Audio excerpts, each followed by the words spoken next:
give this a go. I am going to read my notes because there's an awful lot to say, and there is also the risk that I could still be here at 7 o'clock tonight if I don't keep my notes. I do get excited. I make no apologies for that. But let's go for it. Let's see what we can go through, and I'll hopefully try and answer all the different things that people have been asking me about. And I've been trying not to give away most of my talk. So, where are we? Which button? There we go. Right, so that's me. I'm collections manager. One or two people said to me, how long have you been at the museum?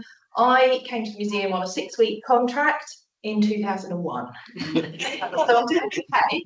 I finally now have a bit of an understanding about the collection anyway. I never thought I would do, but some of these things take quite a long time. I've seen the museum when it's right up there, brilliant, and I've seen the museum when it's on its knees and we thought we were going to shut. So I've gone through all lots of different iterations, and we are currently somewhere up here, which is where I'd quite like us to be. And if things go to plan, we'll be up there in the next sort of year or so. So let's see where we are. So in April 2022, we changed our name from the Museum of East Anglian Life to the Food Museum.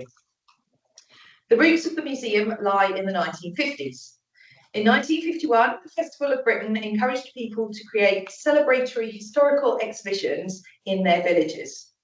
In 1953, the Suffolk Local History Council was formed, and its main aim was to encourage the cause of local history in the county. As this group will be aware, more than many others, this interest was prompted and deepened by great change in agriculture. The communities which existed to grow and process our food in most places disappeared or transformed to be unrecognisable. This was a period of great change in the countryside. Agricultural technology developed more rapidly in the 20th century than at any time previously. We talk a lot now about the cyber revolution and about whether people's jobs are going to be replaced by machines and AI. There is a model for this change in what already happened to our countryside. With mechanisation, many of the old farm tools and machinery had become obsolete. This is material change. You can see it clearly in front of you. In farmyards, with the heaps of old ploughs and harrows with long grass growing through them, and rusting horse tack, which no longer had a day-to-day use. But the people cost was much bigger and harder to see. At the beginning of the 20th century, most farming was still powered by muscles: men, women, children, and horses. But machinery made it possible for a couple of people to do the work of many. Gone were harvest rituals, labouring communities, hop-picking holidays. The United Nations estimates that 2007 was the year when more of the world's population lived in urban than rural areas. In the UK, this happened a long time ago. By 1850, less than 50% of the English and Welsh populations lived in the countryside. Today, about 17% of us live in rural areas, and fewer than 1.5% of us work in farming. We're one of the most urban societies on the planet. Our baseline has shifted. Supermarkets are normal to us. Getting milk directly from a farmer is not. So as those communities have changed, some people saw that this was happening much more clearly than others. From the mid-century onwards, there was a growing interest in oral history and capturing memories of a lost way of life. And in Suffolk, we had the oral and folk historians George Evans and Ronald Blythe, but others were active too. So this is the backdrop to the founding of our museum. And you'll see there are similarities in the things that Ollie and Isabel have already talked about. The group called the Suffolk Local History Council got together to collect and preserve material for research and study. Interestingly, display for the education of the public was not a primary objective. They also initially called the museum the Abbots Hall Museum of Rural Life of East Anglia. I guess they didn't answer the phone very often with a name like that. At the same time, others elsewhere were having similar thoughts, which led to a string of museums, which largely have their genesis in the 1950s, opening in the late 60s and 70s. Some of these dates are debatable, but roughly, Museum of English Rural Life, 1951, Us and the Ulster Folk Museum, 1967, Beamish and the Weald Downland, both 1970. Iron Bridges Bliss Hill, 1973. Chiltern Open Air Museum, 1976. And Black Country Living Museum and Amberley, both 1978. There were others too. And to the open air and living history museums might be added many local history museums which covered similar subject matter. So we were part of a definitive movement in the UK, which obviously carried on across the world. So the map you see here uses data from the Birkbeck Mapping Museums project and only shows museums classified as rural life. So some of the living history museums I've mentioned aren't actually even on this map. With regard to collecting, we relate strongly to Beamish's description of how their first museum collection appeared. A policy of unselective collecting, you offer it, we'll collect it. Saw an army camp with 22 huts rapidly filled with objects ranging from steam engines to sewing machines. We started in a similar way, and we've been rowing back through a soup of objects ever since, trying to bring order, but more on that shortly. The aspiration of the original founders was that we would receive funding from across the East Anglian region via county councils in Suffolk, Norfolk, Essex and Cambridgeshire. This never materialised due to a financial crisis in 1964. Norfolk set up Gresson Hall Museum in 1975 and Cambridgeshire got the Farmland Museum. Without cross-county backing, the Abbots Hall Museum of Rural Life of East Anglia, later simplified to the Museum of East Anglian Life, never truly achieved its founders' aims of being East Anglian. And of the 17 historic buildings on our site, all come from Suffolk, apart from a tin tabernacle from Norfolk. The museum went through good periods where it grew. In the 1970s, when many of the historic buildings were erected on site, and in the 1980s, when horses and steam power became part of the museum experience. To get a sense of the site, it was originally a rural estate, a unit with farmland, orchards, hop growing beds, gardens, a big house and ancillary buildings. It's now an urban site. We're located in the middle of the town with housing estates on most sides, but we've kept the rural character. The original site for the museum, so the bit in red you see at the top there, was donated by two sisters who left no direct descendants. When they died, most of the rest of the estate was also designated as a museum, and a project to restore the big house, Abbots Hall, began. Following the capital redevelopment of Abbots Hall, the museum wasn't able to sustain its costs. It had growing debts. Plans were drawn up in 2014 with options for what would happen to the museum's animals if we had to close. The board did a number of things to try to stabilise the situation. They secured an Arts Council England resilience grant and developed new income streams, including weddings. On a more serious note, the staff agreed to go down to a 4-day working week in order to save money. It wasn't nice. This map shows rural life museums that closed between 1980 and 2020, something that was often discussed within the Rural Museums Network too. We needed to make sure that we didn't become another pin on that map. We took a good long look at existing visitor feedback and found that there were 3 things that pretty much every visitor to the site said. I got lost on the way here. It's much bigger than I thought it would be. I've lived here all my life and I've never been. 2 out of the 3 of these showed that we had an expectation issue. Crudely put, if you don't think it's going to be great, why would you decide to come in the first place? So, our director drew everyone together on a really cold winter's day in 2016, down in the chapel, which is right down the bottom of the site. There was a lot of mud to get through to get to that. About 45 people, including all the staff, trustees, representatives of the museum's volunteering teams, and that included everybody from prisoners on day release from the local prison to ex-police chiefs who were on our volunteer team. We did exercises which included asking everyone to write their own personal mission statement as to what they felt they were trying to achieve at the museum.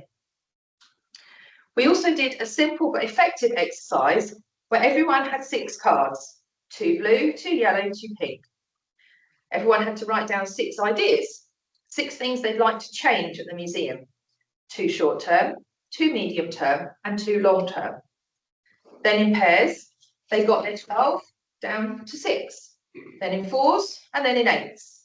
So that these, what became 3-star ideas, basically became our master plan for the site. It was a powerful way of doing forward planning because people could see their ideas being adopted and validated by others. Many of those ideas we have now done, and people will say, that was my idea, even if it wasn't. In the top left corner, you can see the question about what we're trying to achieve framed in one little note. And in the right-hand side, you can see the answer that we effectively achieved at the museum. So a key question for living history museums is about how they remain relevant. If you don't have memories of what's on display, and it doesn't have a visual or historical wow factor, can you relate to it? Other museums that have faced this question and answered in a different way include the Black Country Living Museum and Beamish, who both delivered or developed 1950s and 1960s exhibits. But that doesn't work for us, it's not really feasible. So, as I said earlier, things had already changed dramatically in the countryside. It's not realistic for us to represent the rural life of the same period by collecting DDT in a £300,000 combine harvester, which we couldn't fit into the door of any of our buildings anyway. The number of people with memories of using these things is also dramatically smaller. How relatable and relevant are their experiences to a living history museum, which surely has to be about some kind of shared heritage? So I could go more into the options we considered, but food. It was quite a light bulb moment for us, probably right there in front of our eyes, but it's amazing what you don't see when it's right in front of you. So when we looked at our collection through this lens, so many things made sense. We put together a series of proposals and started talking to people about them and the ideas behind them. We went out and about. We went to local libraries, we went to city centres, we spoke to people every possible place we could. People told us what they thought about the existing museum, and there was no hiding exactly what they thought about the museum, including that they didn't know we existed, but they still had an opinion on the museum. But they also told us what they wanted to know about food. We asked all ages. And this is love, I love this. I'm not quite sure how old they were, but very, very young. And you've got pictures of our different animals at the museum. The cow, the pig, although our pig's black, not pink, a sheep and a horse. Very, very important. We went out and we spoke to people that knew a little bit about food. So had coffee with Prue Leith at the Opera Food and Drink Festival. Such a high do. She's such a lovely lady. We approached specialist groups. It's really random. And we took our consultation online. A lot of this happened during COVID. And I think in many respects that was to our advantage, because whilst we would have said to people, come in and see us, and we'll come out and see you, but how far would we really have gone?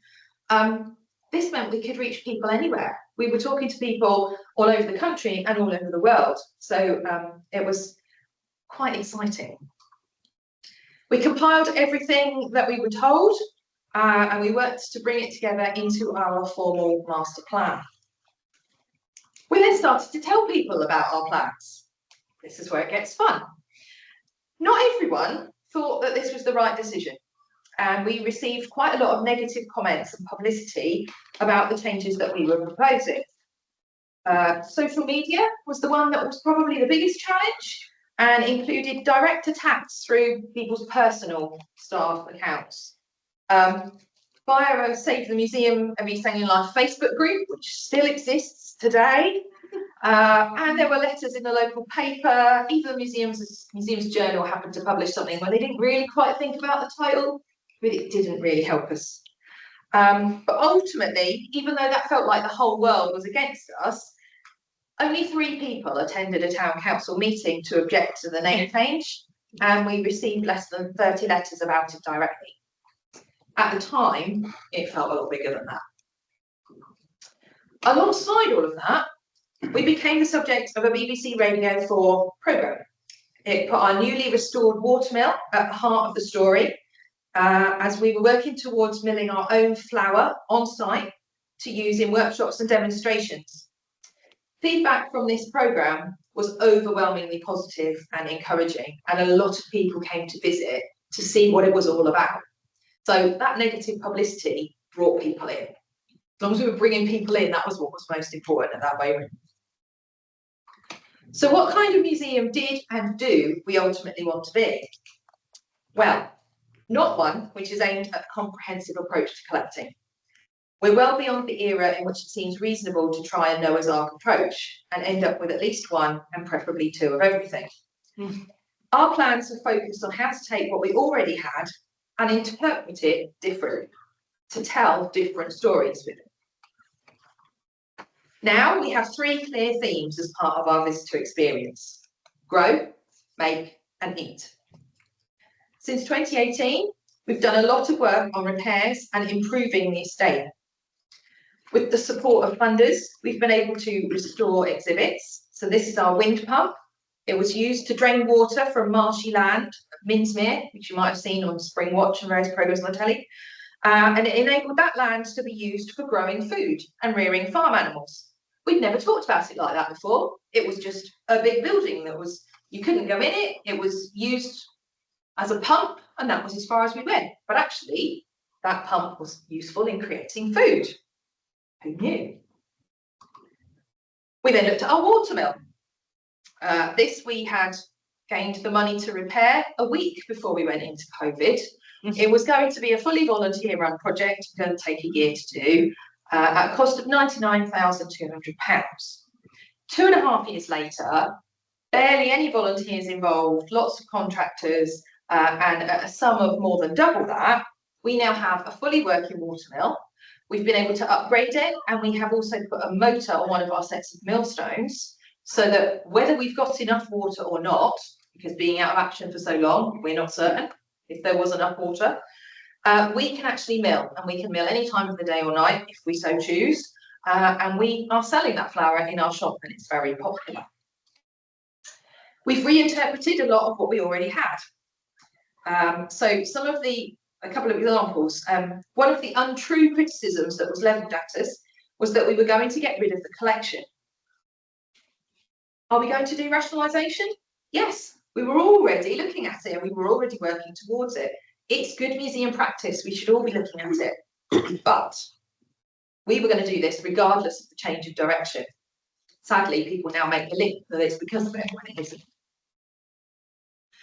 Our collection has objects with obvious potential for the food theme. We have several kitchens in the collection which are not on display or which need conservation and redisplay. Then there are the objects with stories that we've not told until now. This is the Empress of Britain, which is a flagship East Anglian item. It was built in Norfolk, but much of its working life was actually in Winchester, probably about as much of it as was in East Anglia. We've looked at what we could do that others couldn't do. Why are we a good location to tell a food story? Well, East Anglia was Britain's breadbasket. We have land, and we have lots of it. So we put in a crop rotation. We're keen to look at basic foodstuffs, starting with bread. We've focused on creating a trail through the museum, which starts with a seed and ends with a loaf, going via our watermill, our thrashing equipment, and our bread oven. It's included taking down our medieval farmhouse, which we're actually going to locate to a better setting.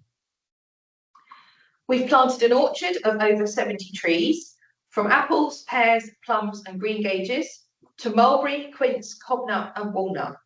Every fruit or nut is good for eating or drinking, and will add to the stories we can tell and the activities that we can run that relate to growing, making and eating.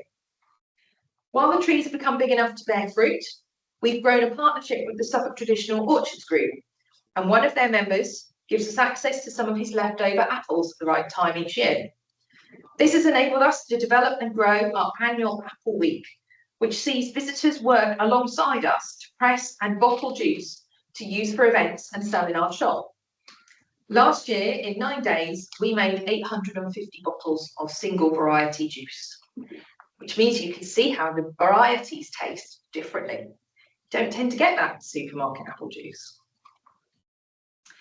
Beer is a strong story for us too, and we've run a beer festival for nearly 30 years, which takes place over 4 days at the beginning of July. Note that in your diary if you're going to come and see us. It's the best time to come. In a good year, we could sell over 8,500 pints in those 4 days. The museum grounds formerly grew hops. The ridges of the hop beds are still clearly visible and could be restored in the future.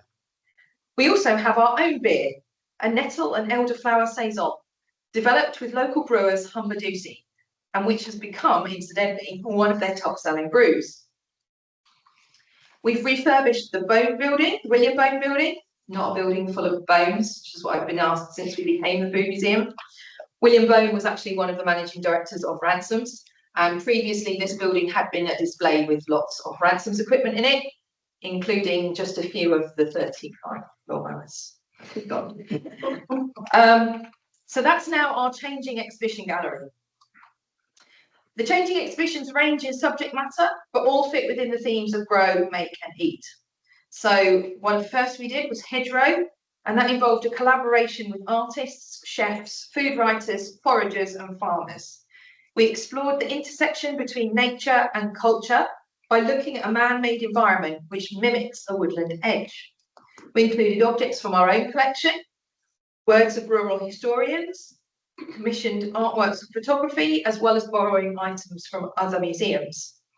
But at the heart of our gallery, because this is one of the things the public told us, we have food tasters. We have a working demonstration kitchen, modern kitchen, supplied by Howdens. We like Howdens.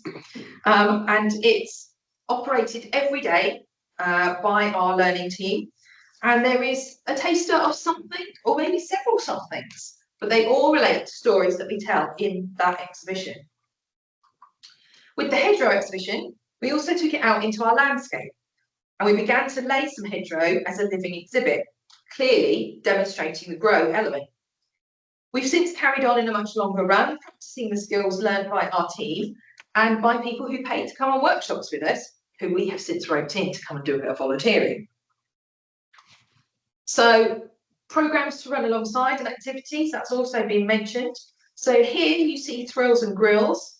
This is a school holiday programme that we run, which provides free places for kids in receipt of free school meals, but gets all of those children working together to prepare and eat food together. And we have animals.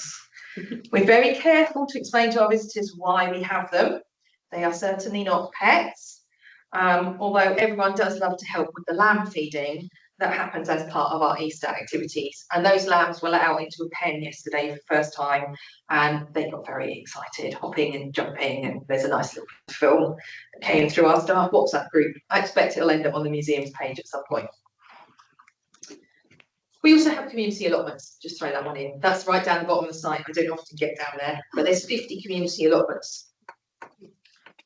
So at one point, our Wikipedia page said, in April 2022, the museum was renamed the Food Museum, a controversial move. It might have been controversial to some, but this change and the publicity surrounding it has seen our visitor numbers increase by 45%. And we're still here. More importantly, support for the museum continues to grow. And it's, as I said, it's been really horrible being at the museum, but we're now in a place again where it's actually really exciting being at the museum. So while all this was going on, normal life carried on at the museum with everything that we always intend and try to do. So, for the collections people here, we've been working steadily through that object soup that I mentioned earlier. We started out as a small volunteer-run organisation, but we're now an accredited museum, national portfolio organisation with over 40,000 objects. The legacy from those early days was a series of card indices with a range of numbering systems and dramatically differing amounts of information. Some of the worst being a card that reads plough, And if you're lucky, it's got a number. Other than that, no other detail. One of the biggest buildings on our site is our collection store. Built in the early 1990s to house that rapidly expanding collection, it was a metal-clad structure and it had suffered from the weather and a lack of funds to maintain it. Since at least the early 2000s, it has had water dripping through the roof. And by the early 2020s, this had become a waterfall. I'd just come back from a meeting with our trustees, saying how we really did need to do something about this very soon, to discover my team trying to hide objects under tarpaulins. There's actually a seed drill under that blue tarpaulin that they couldn't move because of the way it had been wedged in, but they were emptying that bin every 20 minutes.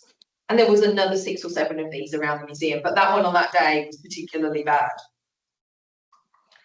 In 2017, we began a project to improve our collection standards, putting those collections back at the centre of the museum's work. And while our collection has always been at the heart of the museum, the focus for many years had been on fundraising and survival.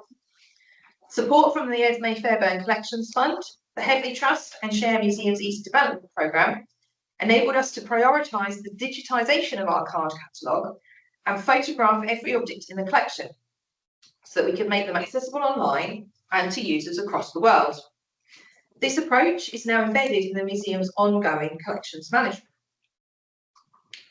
For the digitisation element, known as Search for the Stars, we worked with volunteers to carry out on-site volunteering, remote from home volunteering, group volunteering through one-off sessions with students and groups, and this is for students at the University of Sheffield, as well as out-of-hours sessions through the Meetup app. We encouraged people to join us on site to undertake digitisation work whilst getting together socially for a drink and normally cake. This worked well, with records being steadily added to the system and our star objects identified for deeper research. But the turning point came with COVID. No longer able to welcome people onto the site, we had to take the whole project online. At the Food Museum, we use eHive, a cloud-based collections management system that can be accessed from any computer with an internet connection. Volunteers are recruited through role descriptions that explain the skills that they will learn and that they will develop, as well as the kind of experience and skills that we require in that role from them. For online digitisation, the role can be undertaken around other commitments, such as work, studying and childcare. So as a result, this work has attracted a much younger volunteer demographic than we might normally have done. We promoted the opportunity through volunteer and job sites, including the University of Leicester Jobs Desk, social media, universities and colleges direct, websites and apps such as Meetup and Nextdoor. Each volunteer has a phone interview to find out a bit about them and their reasons for getting involved, and we require them to sign a volunteer agreement alongside our other policies and procedures such as data protection. We talk them through the work, either in person or online, whatever works best for them, as well as providing training notes that they can refer to. Their work is checked initially and at random intervals to ensure consistency, but they can drop us a line or call for a bit of a chat if they have any queries. Batches of scanned cards are sent via a Dropbox link, so they don't need to be downloaded, and we require volunteers to update the Google spreadsheet monthly with the number of records they've worked on and the number of hours that they've given to the museum. As I'm sure you realise, this is important when we report to stakeholders and funders about what we're doing. We keep in touch with our collections volunteers via a monthly newsletter, which updates on general museum work, details any problems or changes in the way we're working, and highlights any object that has particularly interested a member of our team. The initial object digitisation work took 6 years and is still ongoing. We're now down to about the last 100 batches of record cards, and this is the second person check. So every batch goes out at least twice to make sure so that everybody's checking each other's work. Since COVID, we've also added 7,000 library records and are now working through our paper-based document collection. For the photography element, you'll notice I like silly names for my projects that stick in people's mind, known as shooting stars. Our amazing trainee and volunteer teams started by photographing objects from our small object store. The small object store is full of roller racking, so the first task was to find somewhere to work. The large object store, strategically obvious what's stored in these two, next door was extremely cold, with large buckets positioned under leaky areas. So we built a wooden garage inside. I think the company that supplied the garage thought we were completely nuts. They certainly couldn't understand it when we then put guttering on the garage, leaky roof, all of that. So we added flooring, insulation, as I say, guttering and more buckets. And this became the Starshed Enterprise. Where all the exciting things happened. An enclosed, heatable area with workspaces, bright white walls, and space for photographic backdrops.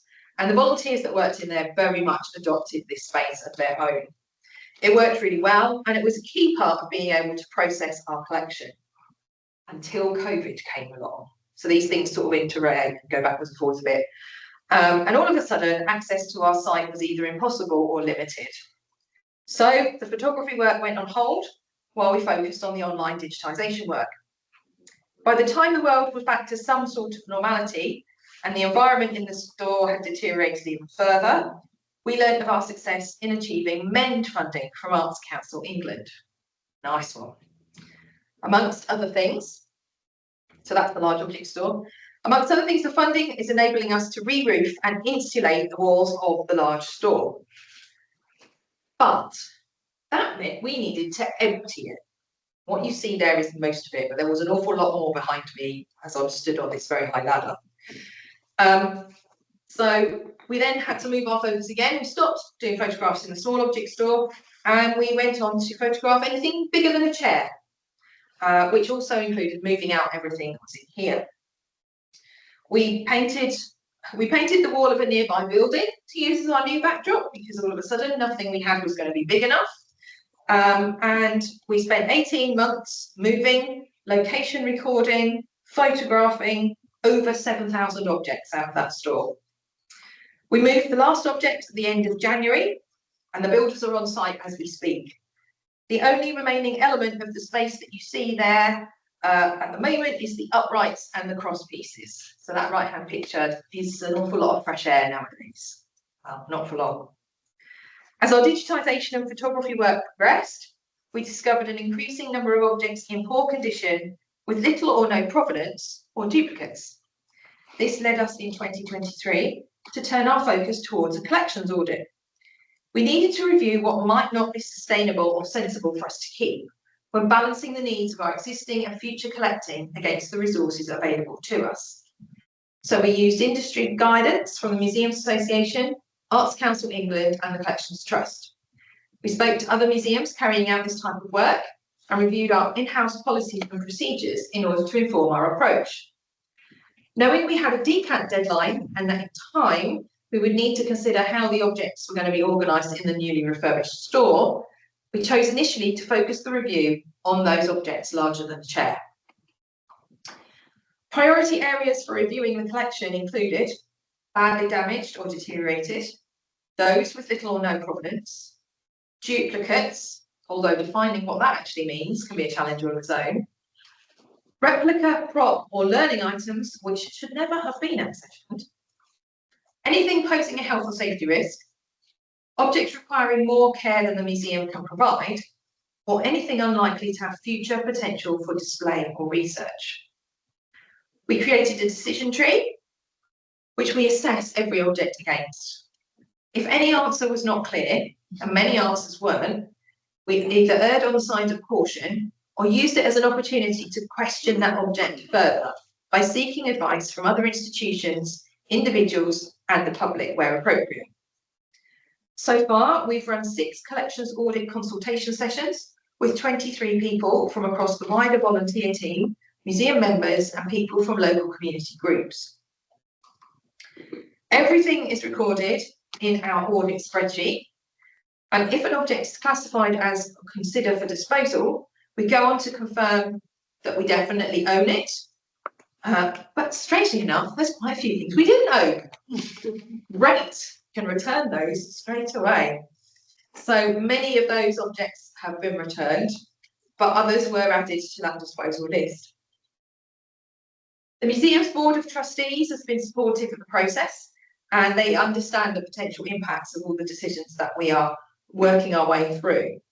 But in practice, our working team to carry out the project includes myself as collections manager with over 20 years knowledge of this particular collection, our curator who has extensive collections experience via the National Trust, our collections care assistant who brings a conservation perspective, and various collections trainees and volunteers who all bring different experience and perspectives and are changing fairly regularly as we go through. We also set up a collections audit subcommittee, which includes 3 of our museum's trustees. 2 of them have extensive museum experience and 1 doesn't, but he particularly enjoys playing the role of devil's advocate. Our disposal lists are discussed in full with the collections audit subcommittee before being presented to the quarterly Board of Trustees meeting for a final decision. So we've got trustees that can answer those questions in those meetings. Sometimes we go as well, but they already have an understanding of the discussions we've had and quite often the heated debate that we might have gone through. If the objects are authorised for disposal, we follow the routes that you'd expect. So first, we offer to other museums or organisations within the public domain or providing regular public access. And I'd love to say that people are clambering for those objects. But strangely enough, they're in the same position as us. They just haven't got the space to put any more objects. Like I said, Ollie doesn't want my lawnmower collection.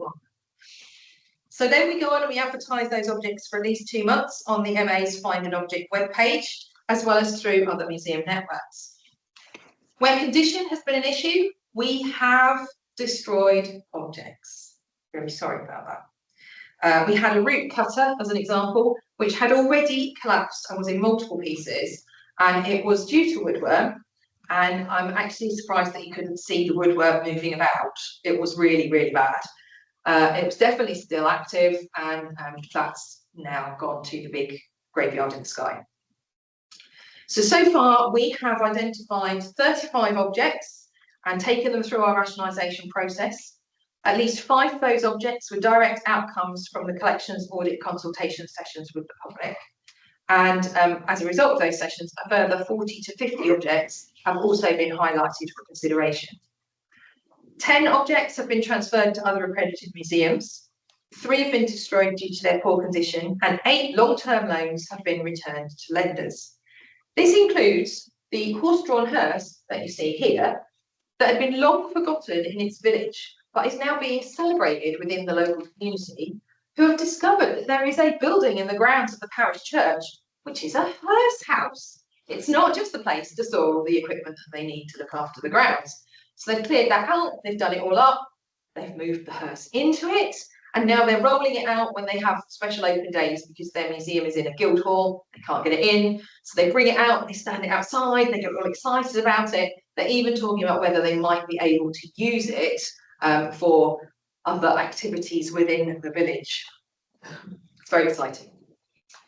So when those routes are not successful, and if you want this, it's yours, all right? I can find a way to get it to you. I don't know how, but I will find a way. We will go to auction, okay? So it's the most public and open route to rehome items. So this is a Ratsons and Rapier 6-ton super mobile crane. It was until recently the least mobile object in the museum. It's taken us 1.5 years to get all 4 wheels to turn, just so that we could drag it out of the store across the site. It's now beautifully positioned, dumped, in the staff car park, awaiting its new home. I've followed several options to try and keep it in the public domain, but either they don't come through and people suddenly go, oh no, I think it might sink when we try and put it on the gravel where we could stand it, or it's turned out to be a private collector, and I can't get it to them without going through the MA's routes first. It's likely by going to auction that it's going to go to a scrap man. We don't want that either. So we sort of can't win at the moment. The value of scrap is pretty high and this is pretty heavy. It's also not an easy thing to restore because you just can't buy a generator for it for love nor money. And even collectors have said to us, no, you're going to get more money from the scrap man. Any funds that we do, however, raise when this goes to auction will go into caring for the rest of our collection, as is in line with MA guidelines. So what have we learned from our collections audit work? Well, without doubt, it's been absolutely essential in helping us to get our backup house in order. We couldn't have made it happen without the help of 670 remote volunteers from over 25 different countries around the world, and 102 on-site volunteers who undertook photography, object movement and audit research. At least 46,675 records have been worked on eHive, and of those, 33,935, I might even have gone over the next lot of zeros, are now publicly accessible. 15,302 objects have been photographed, 35 objects have been identified for rationalisation, and 25 of those have already got new homes. For the first time, the museum has a really good understanding of the objects that make up its collection and can identify what might be missing. This will enable us to make informed collecting decisions as we move forward. I'm not allowed to make any decision without running it past several other people now. In the past, I was the only person to ask, so there might have been a few things that I've collected that we haven't forgotten. I acknowledge that. It's a standing joke at the museum. While there's no such thing as a long-term loan, dealing with an object that was recorded as such many years ago can be a challenge, as contact details go out of date really quickly. So it's important to keep on top of loan records, and please make sure you get written addresses. Don't just get email addresses, because that brings a whole other raft of problems. Collections review is without a doubt a time-consuming process, but we have a responsibility to the donors and museum supporters of the past, present and future to get this right. Caring for and continuing to grow collections costs money, particularly in storage and collections care. And as that money is often thanks to public funding, we need to spend it wisely. Taking the decision to remove objects from the collection, especially when they're big ones or they've been around for a long time, can cause concern and worry. So make sure you have good procedures in place, that people are supported in making those decisions, and that they are fully carried through. That crane will leave the site. It will not still be there at some point in the future. It will definitely go. Be open and transparent about what you're doing and why. And although not everyone will agree with you, the consultation work we've done so far showed that non-museum people are less concerned about objects being moved on when they're in poor condition, or you've got another 6 of them in a building out back. But back to the visitors. This work means that we now know more about our collection than ever before. So we and they can see what we really have and what potential we have for new stories and displays within the museum. This is how you can see objects on our website. All the work we've undertaken and the changes that we've made are detailed in our 10-year vision and development plan. This is on the museum's website if you'd like to look at it further. A major part of this is for the museum to obtain further major funding and to develop our potential for corporate sponsorship and hire. In 2023, we were awarded development phase funding from the Heritage Fund. This enabled us to spend the last 18 months developing plans for the next stage of our work. And earlier this year, we submitted the delivery stage application and now have our fingers crossed while we await the outcome. The project is known as the Kitchen Project and will focus on a series of buildings at the heart of our site. Firstly, the Robert Bovey building. This was once part of a 19th century factory complex relocated to the museum from the nearby town of Bury St Edmunds in the 1980s, when the site was redeveloped. This versatile and attractive space will be known as the factory and will house a permanent display about industrial food production. So grow, make, eat, we're on to make. Also in that space, the whole of the top floor is going to become a function/corporate hire space where there isn't anywhere in Stowmarket that can offer this. So we will be able to do functions and events for 150 to 200 people, maybe more if they're standing. We're also going to do work to our barn. So it's a grade 2-star listed medieval barn at the museum's entrance. We're going to restore this barn to highlight its stunning features and bring it into year-round use. And within that, we're going to include an introductory film as the starting point for future visits. We're hoping that that will include an interactive that will allow you to create a bit of a menu for your visit. Intentional puns. Everything food related comes in now. We also are going to review the house. So in the house, we're going to create, this is an 18th century Grade 2 star building, and we're going to tell the story of food in the home. So still make, but also edging towards eat.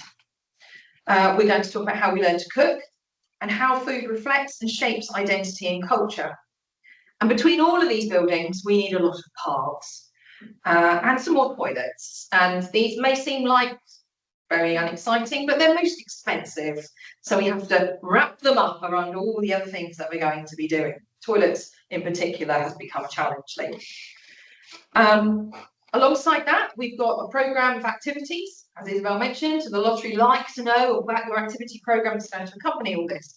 So our activity programme will be based around our exhibition programme, and will be developed over 5 years. So this is major funding. We've applied for, I think it's in the region of £4 million. So we get this the biggest thing to happen to the museum, possibly even to have hit Stowmarket. So the first exhibition was part of our development phase and has opened about a month ago. It's currently the subject of this weekend's food programme on BBC Radio 4. Do listen to it if you haven't already. The exhibition explores school food and its history. And we've had young people participating in its creation through our Young Curators programme and through a town-wide Jubilant Youth Arts Festival, which is an event we've run for several years now. We will follow that with bringing in the harvest. So who were and are the communities who grow our food? So bringing in the harvest will focus on harvest time and who was and involved with getting the food from the fields. Particularly, we're hoping to focus on Gypsy Roma traveller communities and migrants. The museum holds an important collection of objects from Gypsy, Roma and traveller communities. We also want to do an exhibition called Food in War. These are working titles. Food in Wartime. So, as Lady Denman said, the Land Army fights in the fields. It is in the fields of Britain that the most critical battle of the present war may well be fought and won. So that programme is going to explore the critical contribution of women, one of our target audiences for this, to farming at a pivotal point in its evolution, and present the testimony left by former members of the Women's Land Army. And then we're working towards, and this is the biggie, and this is because we don't have a collection that represents this, so we're going to have to think about that. We've got to have loans from lots of other museums. Eating the empire. Whoa, exciting. So the connections here between the UK and its empire are massive and far-reaching, with legacies and impacts. We intend to work with diaspora communities to look at the subject of Britain's imperial past, focusing on different cultures, foodstuffs, industries and topics. So alongside all of that, we also continue to work with local people in our community galleries, and we will continue to keep our community galleries. Before coming this weekend, I was completing the install of our latest community exhibition, Aikenfield Revisited. For those not aware, Aikenfield was a book written in 1969 by the writer Ronald Blythe. Ronnie, as he wished to be called, interviewed 49 people in a particular part of Suffolk and used what they told him to create a book around a semi-fictional village, which he called Aikenfield. The book was a massive success, selling over 400,000 copies to date. It's never been out of print, and it made it onto the curriculum in a lot of schools in America and Canada. I believe it's still held up as an example of rural life in the UK, which possibly is not quite how it is. One of the books, there's lots of different versions of this book have been going through my hands, and one of them shows the Hovis Hill that you may remember off the advert in the Bible. I think people think we all live in that sort of world. It's a little bit scary. So in 1975, the book was made into a film, also called Aikenfield, which was filmed in Suffolk. It was unscripted and it used local people with their real accents and drawing on their real life roles as blacksmith, farmer, farm labourer, housewife. And it premiered in London at the same time as it was shown on prime time television, something that had never been done before.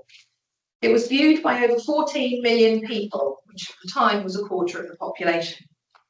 So this exhibition celebrates that 50-year anniversary and draws together objects and archives from the families of Ronald Blythe, the author, Sir Peter Hall, the director, and Rex Pike, the editor. It will run until next April, and we're hoping for a screening of the film in conjunction with the local cinema later on in the year. So, there's an awful lot in there. Most of you, all of you, still seem to be awake. That's a good thing. Thank you very much for listening. But one final thought after all of that, just to leave with you. We can't live in the past. We have to remake our museums for today's audiences. Just because we've inherited a thing, it doesn't mean that it should remain the same forever. We have to work out what we want to hold on to, what we can let go of, and what we can see differently. We have to make space for new ideas, new baselines, and to allow our sector to evolve. We look forward to welcoming you to the Food Museum whenever you can make it.